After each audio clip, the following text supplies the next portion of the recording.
Hello everyone, today is 18th of December, now it's 1 o'clock, middle of the day by Moscow time. I'm Levan Gudadze and this is my relatively later first news update for the day, in which I'll share all the main news that are making headlines in Russian media outlets and Russian language pages on different internet platforms. Later on today I might publish a second news update on my Patreon and Boosty pages, although of course it depends on how day goes news-wise. But in any ways, if you like my work, if you want to support and want to receive at least periodically more news and commentary from Russia, you're more than welcome to join our communities on Patreon and Boost. The links are on this video description box and in the pinned comment. And well, that's been said, let's go through some news now. And first of all, this breaking news for this moment, which is that the authorities here in Russia have detained a suspect in connection with the assassination of Russian General Igor Kirillov. The investigative committee of Russia reported on Wednesday the incident. This terrorist attack occurred early on December 17th, yesterday, when General Kirillov and his assistant Ilya Polikarpov were killed in a blast outside their apartment building in Moscow. According to investigators, the arrested individual is a citizen of Uzbekistan, Central Asian Republic, former Soviet Republic, who was born in 1995. And on the screen you can see that arrested individual for this terrorist attack, for participating in this terrorist attack. Report indicates that this terrorist was recruited by Ukrainian intelligence and traveled to Moscow to carry out their attack. The suspect received a homemade explosive device, which he placed on their electric scooter parked near the general's residence. Investigators claim to monitor the area, he rented a car equipped with a surveillance camera, transmitting live footage back to the organizers of this terrorist attack in Dnepro or Dnepropetrovsk. This is city which is temporarily controlled by Kiev regime. After receiving the video signal of their Russian officers exiting the building, the explosive device was remotely activated. The investigation revealed that this assassin, this terrorist, had been promised a reward of $100,000 and relocation to a European country upon successful completion of this terrorist attack. This is information that is available for public here in Russia. Probably during the day or in upcoming days we will learn some more about it.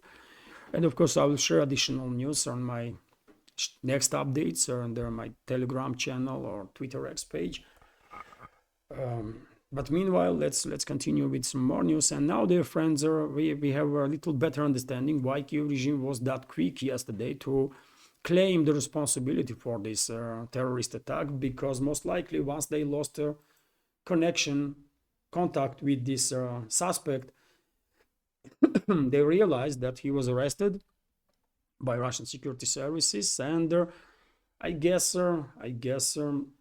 they tried to claim the responsibility for this terrorist attack first before Russian investigators would provide public with factual evidences of Kiev regime's involvement. Although it's not just the Kiev regime, as I said yesterday in my update, I'm 100% convinced that this terrorist attack could not be conducted by Kiev regime without authorization from Washington and London. So therefore, I'm 100% convinced the US CIA was involved in this terrorist attack on Russia, and most likely British MI6 and also a secret service of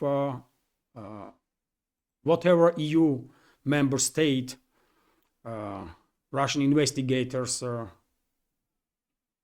mean while saying that this terrorist was promised to be relocated in one of the European countries. Maybe it was UK that he was promised to be relocated, or maybe EU member states. So that's why I'm saying that in this terrorist attack, most likely the US intelligence service was involved, the British intelligence service, and at least one of their intelligence services of one of their EU member states. And I guess I'm not alone in this way of reading of the big picture.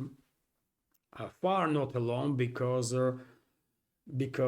official representatives of Pentagon and State Department of US were repeatedly asked about US involvement in this terrorist attack. And even though official representatives of these state institutions in US denied any involvement in this terrorist attack, fact itself that journalists are repeatedly asking official representatives of State Department and the Pentagon about US involvement in a terrorist attack on Russian soil says it all, isn't it? I guess so.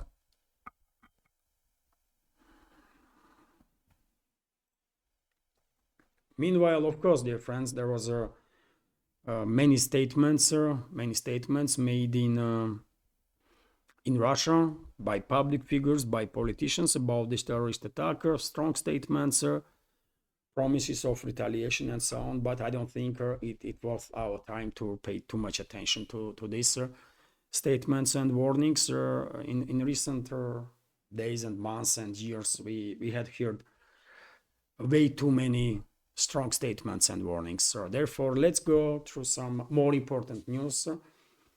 TASS news agency is reporting that Russian Defense Ministry confirmed liberation of Anovka settlement in the DPR. I reported yesterday and day before about progress of the Russian armed forces in this area of a line of contact, and now Defense Ministry is confirming that Anovka is under full Russian control. I guess a grouping of forces of Kyiv regime that was in a cold room in Anovka and surrounding areas at this point are completely neutralized. I guess some of their... It was reported that some 700 military personnel of Kyiv regime end up in a cold room in Anovka area. And I guess maybe a few dozen of them managed to escape. Maybe another few dozen surrender, and the rest is probably rest was neutralized during the battle, because there is no more cold room there. Entire territory is controlled by Russian forces, as far as I can tell, based on reports that I see in the Russian segment of internet.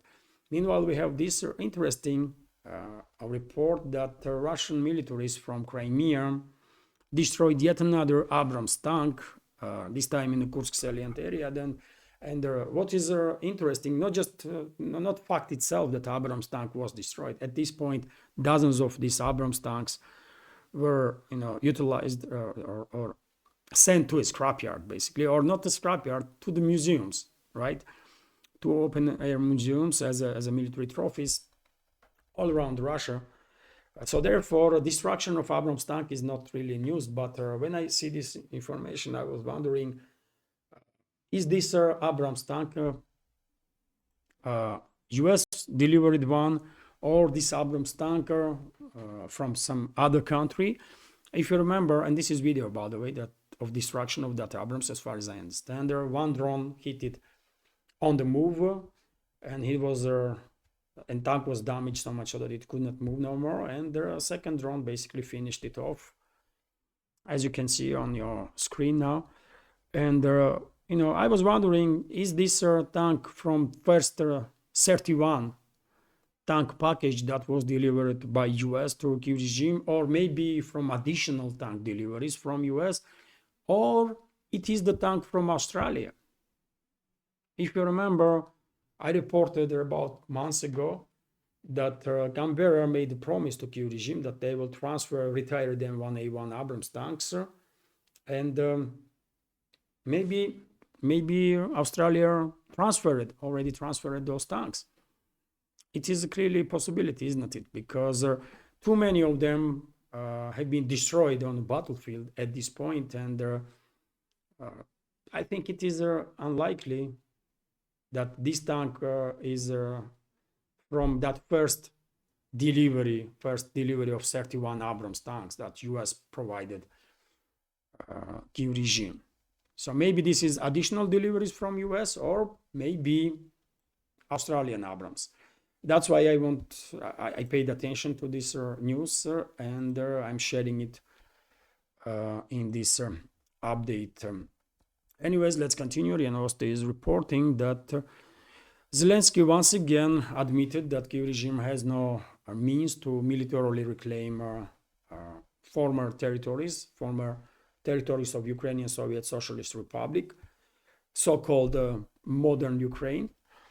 And this is not the first time. This is at least second or third time that Zelensky is admitting, right, that Kiev regime has no means to militarily reclaim this territory, which is interesting. Seems like Kiev regime is unwillingly, but forced to face reality more and more often. Although for us, obviously, there is nothing new here. Of course, we all know that in no universe Kiev regime will ever be able to reclaim anything from anybody, right? TASS news agency is also reporting that a big POW exchange may take place between Russia and the so-called Ukraine. Russian side prepared the list of 600 and 900 POWs, and now it's up to Kiev regime if they will agree to conduct this bigger exchange of POWs, prisoners of war, or not. If Kiev regime will agree, then it is highly likely that in that case will be highly likely that hundreds of POWs will be freed by Russia, and there are hundreds of POWs will be freed by Kiev regime, possibly before end of this year. Let's see. Also, when it comes to Zelensky, by the way, sometimes he may say something adequate, like during the interview with Le Parisien newspaper that I just mentioned a few minutes ago, when he admitted that Kiev regime has no means to reclaim territories militarily. But sometimes Zelensky says some very crazy stuff. Mostly, basically, Zelensky says some quite crazy stuff, and this news is definitely a demonstration of that. When Zelensky basically launched a quite insulting attack on Orban, Hungary, and the people of Hungary.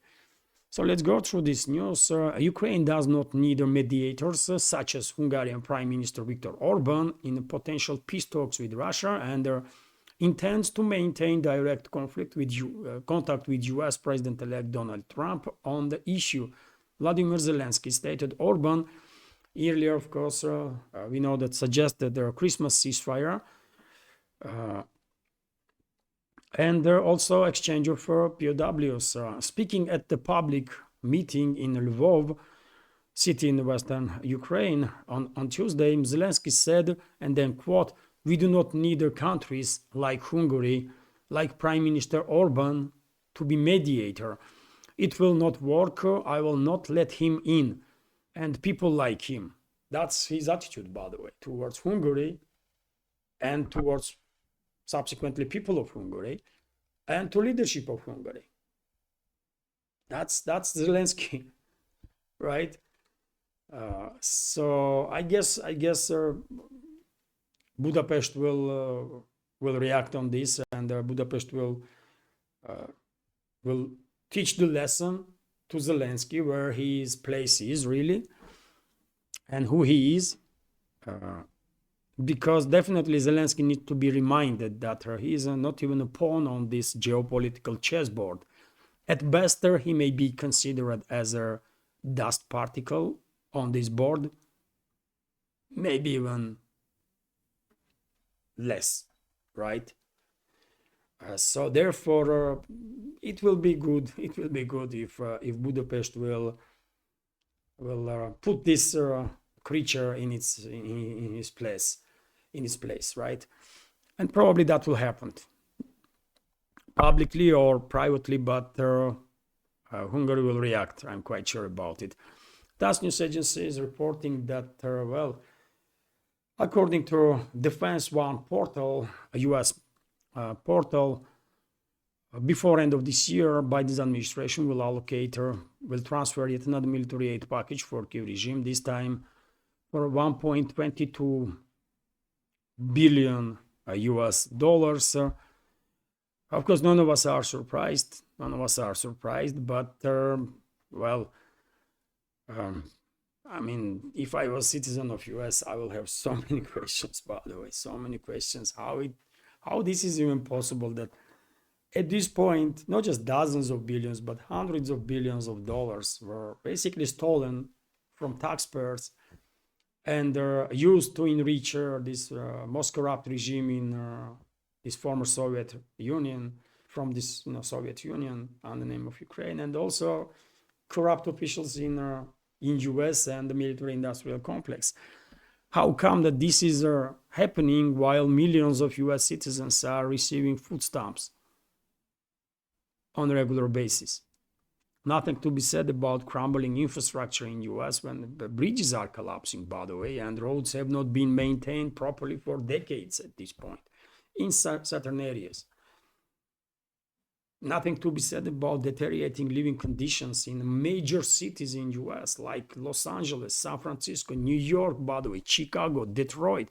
Chicago is like a front line, for God's sake. People are killing each other there. Like, I don't know, man. And while this is happening, there is so much trouble, social, economical, all sorts of. Biden's administration still continues to enrich with taxpayers' money Zelensky's regime, himself,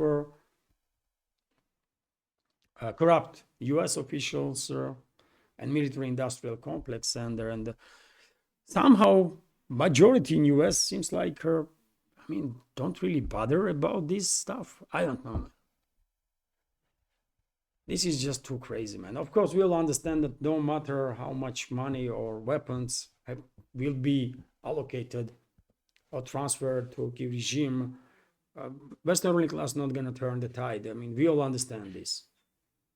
But when it comes to citizens of the Western states, man, I mean, are they even capable of waking up? I don't know. Probably majority in the Western countries will never wake up. Never. Sad, man. Sad. Anyways, let's continue. And we have this report from RT that a number of NATO states vote against the UN anti-Nazi motion. UN General Assembly has, and by the way, of course, none of us are surprised also to hear this, that number of NATO states vote against the UN anti-Nazi motion. I mean, of course, they will vote against it because they are openly supporting Nazis and the fascists in Ukraine, right?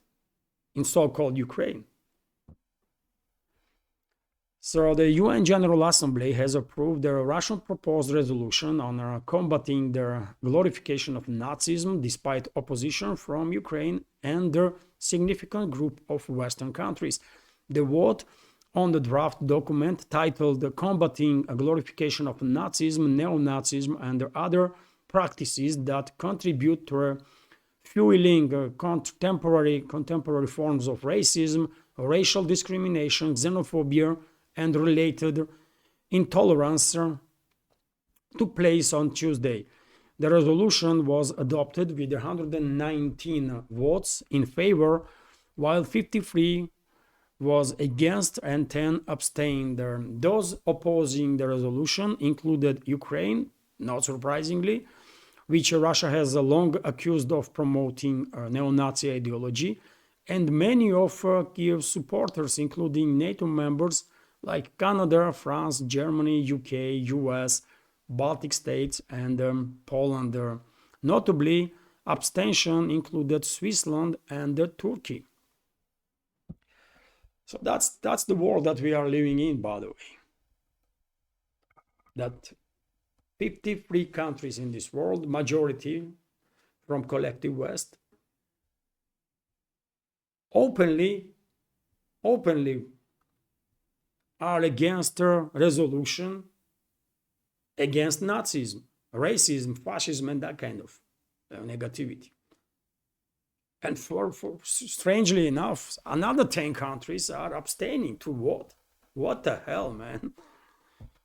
But this is all, of course, Western ruling class and countries that are under direct or indirect control and influence of that Western ruling class, right? That's what it is. Unfortunate, by the way, unfortunate, but that's the reality, you know.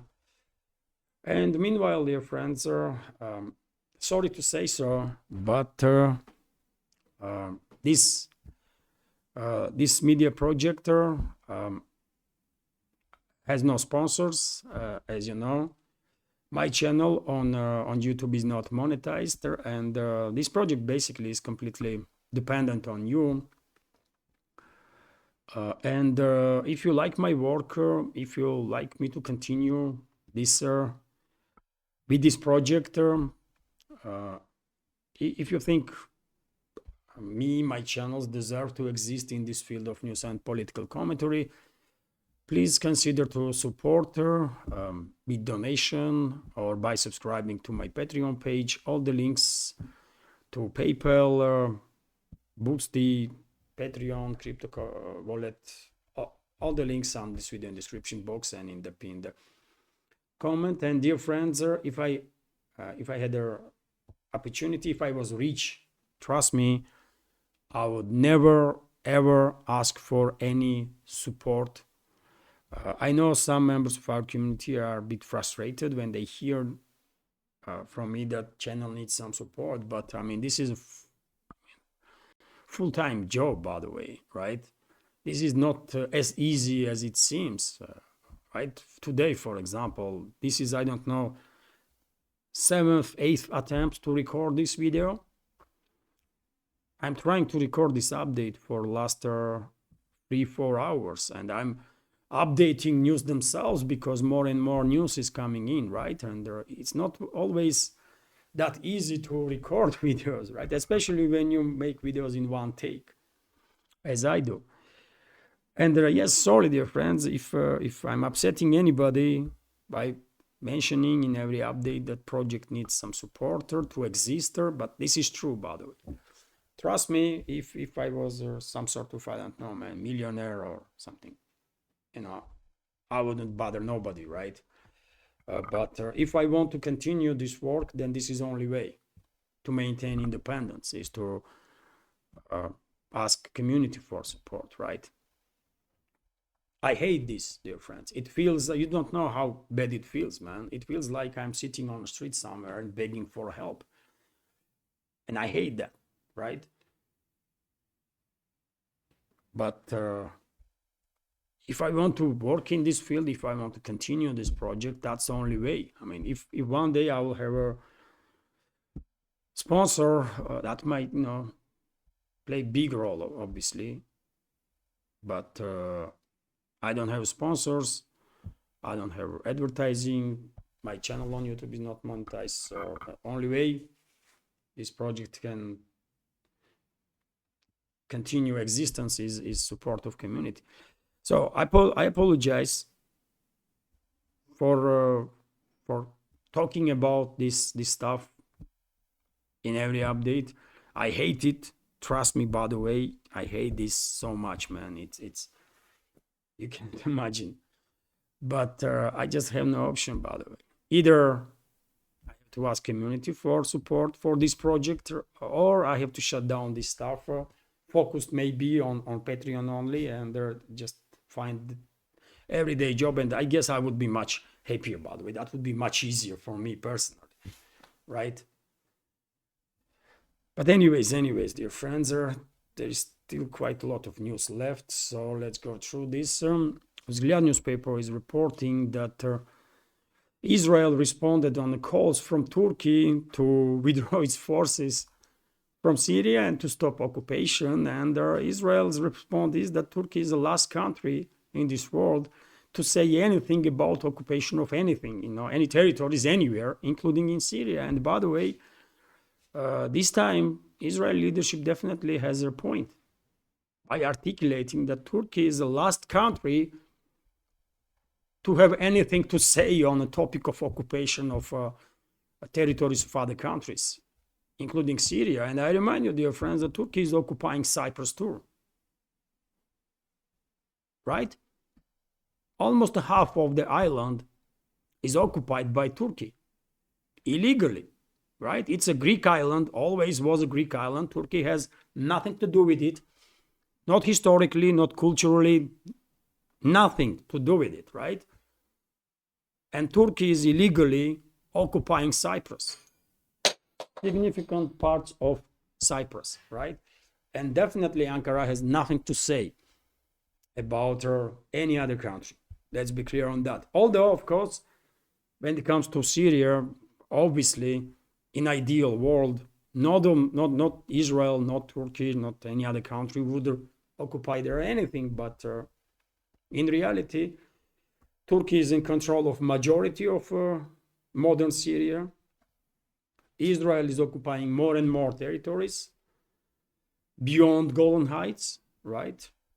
And US-backed Kurdish forces still are in charge of significant portion of Syria in northern eastern part of this country, right?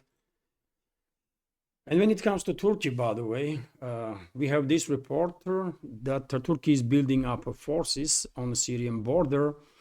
So Turkey and its militia allies are reportedly building up their forces near the Syrian border in what is speculated to be preparation for a large-scale incursion into Kurdish-held territories. The Wall Street Journal reported on Monday, citing senior U.S.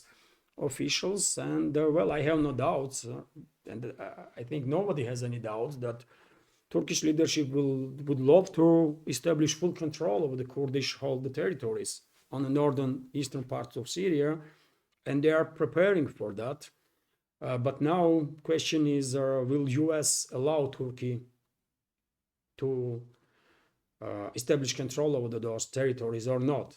And Turkey would not be able to fool U.S., saying that it's Syrian forces, Syrian militia and stuff, because everybody knows that there's those terrorist groups that overrun Syria right now are mainly controlled by Turkey, right? So it depends now on US if they will leave their longer allies in the region, Kurds, on their own to face basically onslaught from these pro-Turkish terrorist groups and the Turkish armed forces, or will Washington stop Ankara, deter Ankara, and not allow them to conduct any large-scale operations against Kurds?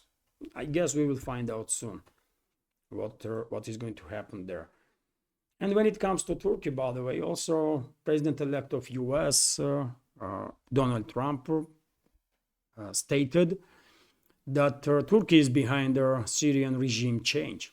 And he is correct, of course. It's not just Turkey, let's be clear on that. It's US also, Israel, UK, and Turkey. And Turkey probably play a key role in that, right? And pro-Turkish or Turkish-controlled terrorist groups, that's for sure. So Turkey is behind the regime change in Syria. US President-elect Donald Trump claimed on Monday in his first press briefing since the November election. Trump called the overthrow of Bashar Assad and his government an unfriendly takeover by Ankara. So I guess Trump was, of course, briefed on some security matters, on many issues. Obviously, it's process of transit of power is in play now, and he is regularly briefed about developments worldwide, I guess, by intelligence services, and of course he knows perfectly well what had happened in Syria, right? And I guess he has every reason to say that this was unfriendly takeover by Ankara, right? Because that's what it is, really.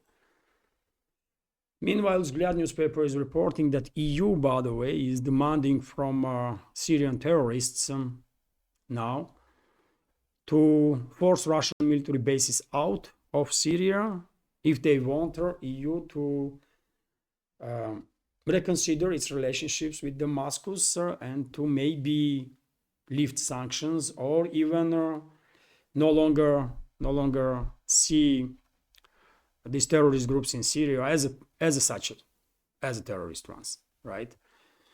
So let's translate this.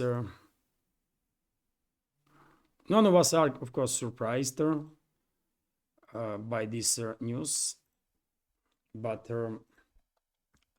let's go through it anyways. The European Union plans to raise the issue of the abolition of Russian bases in Syria in cooperation with the new authorities of the country, said their head of EU diplomacy, Kaja Kallas.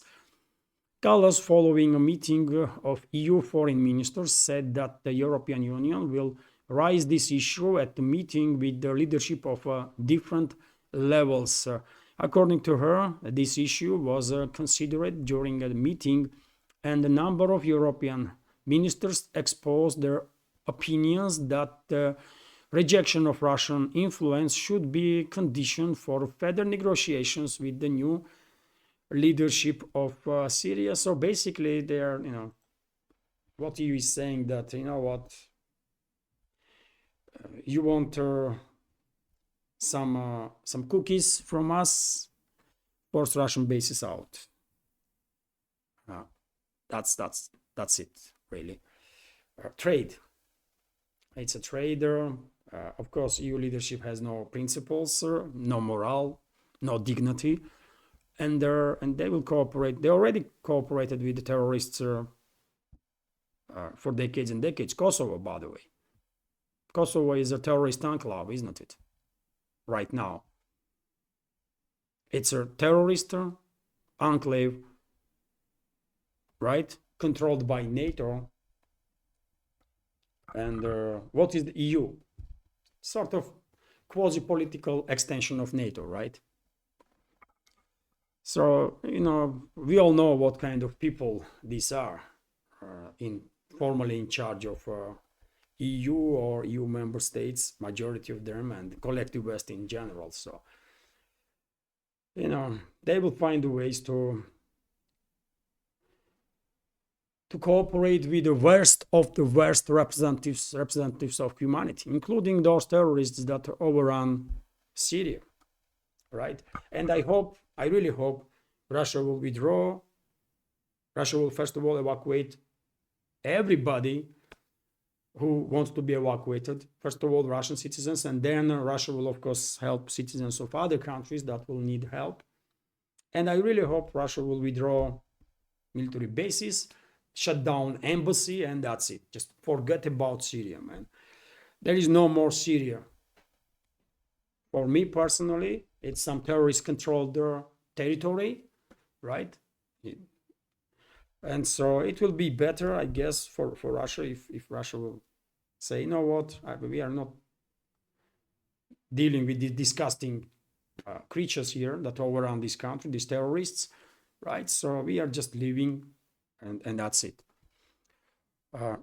It might not happen this way because geopolitics is a stranger stuff, right?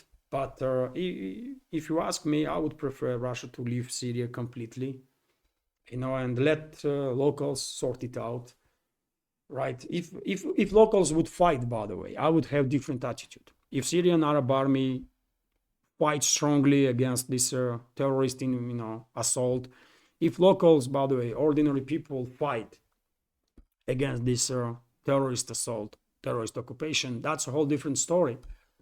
But because Syrian Arab army fled the scene, because locals not just did not fight, but in some cases even applaud arrival of these terrorists, then you know what? Okay, then. Okay. Russia should leave Syria completely and forever, man. Let the regional countries deal with the situation and let locals sort it out now. What to do and how. Good luck to them, man. Good luck to all the ordinary people that, maybe were too afraid to do anything or misled or something. I don't know. I have nothing against ordinary people anywhere in this world, but I don't think Russian citizens should risk their lives for citizens of other countries if they don't protect themselves first of all, right? Anyways, let's continue. RT is reporting that Elon Musk accuses deep state traitors of targeting him. So some civil war is going on. I mean, civil war, not literally, but politically speaking. Some civil war is going on among US elites there, isn't it? So US federal agencies have initiated their at least 3 reviews into whether Elon Musk and his company SpaceX complied with their security reporting protocols designed to safeguard state secrets, according to people familiar with the matter who spoke with the New York Times. Musk currently holds a top secret security clearance at the SpaceX and their highest level granted by the Defense Counterintelligence and Security Agency. This clearance allows him access to highly sensitive classified information, including advanced US military technology, but he is required to report details of his private life under the continuous waiting rules. Investigators were triggered by alleged repeated failures to report crucial details about Musk's travel and their other activities, including meetings with their foreign leaders, the New York Times reported on Tuesday. SpaceX employees responsible for ensuring compliance have allegedly raised the concerns about lax reporting practices within the company since at least 2021. But according to the publication, complaints reached a tipping point following Musk's public support for President-elect Donald Trump and his growing potential influence in the upcoming administration. Deep state, and then we have a quote from Musk himself, and this quote is that deep state traitors are coming after me, using their paid shields in legacy media. I prefer not to start fights, but I do end them. Musk wrote on X on Tuesday, responding to a New York Times allegations, and well, interesting. It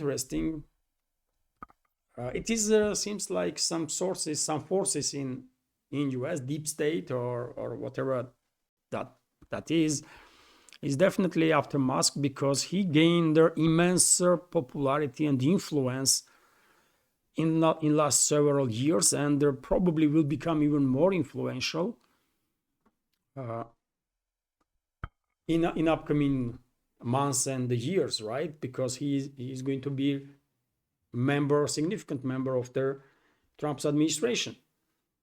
And so seems like not that many people are happy about it among influential groups in US, and they want to take him down. Let's see, by the way, he should be careful. Because now he might have Trump's backing, but things might change. So he should be careful, man. I will not be surprised at all, dear friends, if sometime in the future, in a year or 2 years' time, Musk will find himself exiled somewhere in, I don't know, somewhere. Because things happen, He has powerful enemies. And he is not a politician, by the way. He has no idea how corrupt those politicians are and capable to sign up for anything. So interesting developments there. And how long is this update? It's 39 minutes. So a few more news, dear friends. As you know, there was an emergency situation in Kerch Strait on the Black Sea side of that strait when a few days ago 2 Russian river sea type of tankers experienced emergency. Unfortunately, one of the tankers at least break in the parts, and there is a spill of oil now. And what is Also important that yesterday, a number of media outlets, including TASS, reported that third similar type of tanker, Volga Neft tanker, sent a distressed messenger about emergency, Volga Neft 109 this time. This morning I didn't see any details about this vessel. What is known is that her ship is not safety of the ship is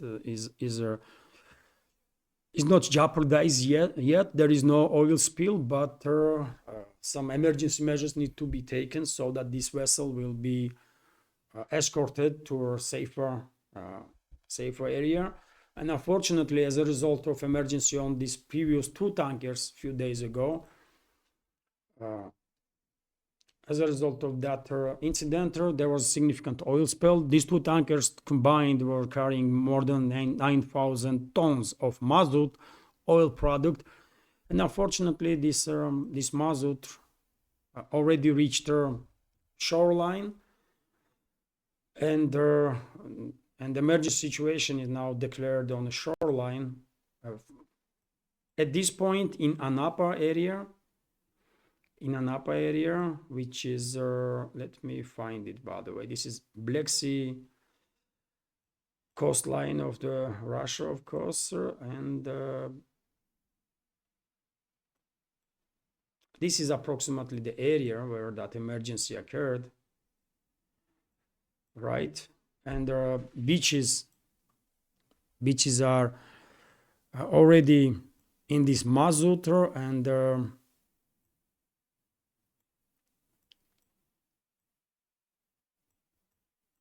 operation is on the way to clear the territory.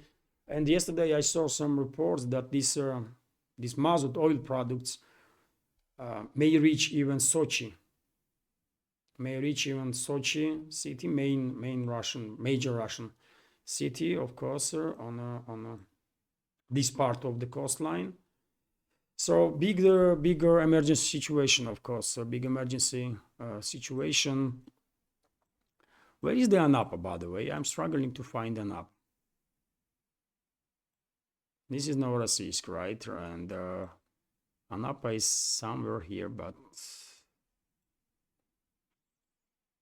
okay, anyways, it's somewhere here between Novorossiysk. Ah, well, that's it, man. It's on top of Novorossiysk. That's the Anapa. Okay, that's where this oil spill is right now, destroying beaches, some parts of at least beaches, and the risks are that this oil spill may reach Sochi also. And after that, maybe coastline of Abkhazia, here, Georgia, Turkey, and so on. 9,000 tons may not sound bigger, and then, by the way, not all of it, of course, was spilled in the sea. Each tanker was carrying approximately 4,500 tons of this mazout, and one did break up, but second one, as far as I understand, they're still holding. Anyways, of course, significant emergency situation, and the Russian side is dealing with it, authorities. And also, unfortunately, there was also distress signal from another Russian tanker in other part of this world, not far away from Kuril island of Simushir, and there is 19 members of the crew on the board, and the emergency has been declared, and I guess evacuation of these people is taking place, and the vessel itself, if not breaking part, if it didn't sink, then will be escorted to a safe area. But this is a fourth tanker, by the way, that experienced some emergency in the last several days, and that is disturbing. That is disturbing for sure. right? I'm not gonna speculate on the matter. Things happened, right? But you know, if this chain continues and tomorrow and day after we will receive information that another tankers have experienced some issues and emergencies in other parts of this world, then of course some speculations will be gone anyways, like it or not. It always happened. Anyways, dear friends, this is it for now. I hope you will find this update interesting, informative, and useful. And if so, please click that like button and leave some commentary just about anything or any topic. It might help to deal with your algorithm. And if you like my work and want to support, all the links are on this video in the description box and in the pinned comment. Have a wonderful day and take care.